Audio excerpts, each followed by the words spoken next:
And I want to know, you know, in a town where people think that it's all success and all fame and all happiness, what's the truth about trying to be a black actor or actress in Hollywood? As for me, As for me in my house. Yeah. It's all about faith, man. Going to church, because I have a pastor who prays for me every day. My daughters, my wife, everybody, you know.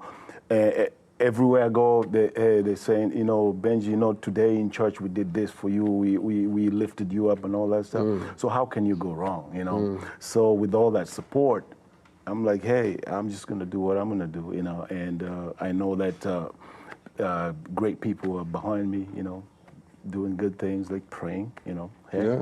Yeah. So Jadish, is faith possible? Can it live and exist and thrive in Hollywood? Absolutely. I am a literally walking testimony and example of that. Faith is so ingrained in me, and I think it has to do with how I was raised and my upbringing.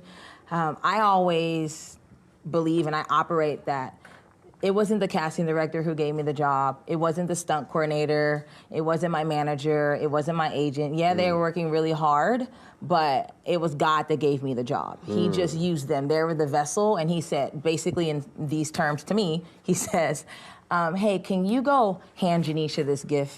You know, so God is the one who is giving me the jobs and the opportunities. He gave me Black Panther. I've told this to people, they kind of know this story, but I prayed every day for 7 months before I got Black Panther. Wow. Black Panther hadn't been publicized.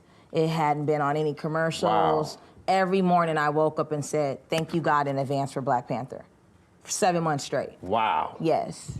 Wow. Yes. I'm speechless because, and not because I don't know that things like that happen. Yes. But because I think people underestimate the value and the importance of projecting ahead of yourself you believe and what you are demanding the universe to do for your good. Yeah. It will do it. They say life and death is in the power of the tongue. And the power of the tongue. That's right. You gotta confess it. That's right. And here is Exhibit A. Exhibit A. Exactly. And I don't know, maybe the listeners out there watch Family Guy, but Stewie said this really good quote, and I put it on things. It was like, whether you think you can or you can't, you're right. Right. That's I mean, good. it's not even rocket science. Good. It's like, can you do it? Yes, I can. Well, you can do it, you know? You know, what's interesting, particularly about you, and then I want to ask Benji something, but what's interesting about you is that you are a Black stunt woman. Yes. In Hollywood. Yes. And most of the time when you think of a stunt person, you think of a white guy or really ugly, you know, and you're beautiful. You know, so facts.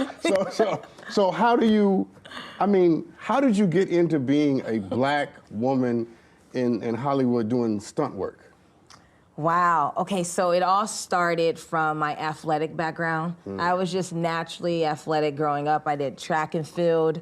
I did volleyball. I'm talking club track, high school, college track. And I really wanted to do, I wanted to be a sports commentator and sign language interpreter. So I've always been around like athletics. You don't hear that every day. Yeah. So that was what I really wanted to do. You don't hear that every day. And let me also be an example of people who could change their mind. You can always change your mind. You don't have, That's no correct. one can compartmentalize you and say you just have to do this. Like, you can't stop me from having 10 comments.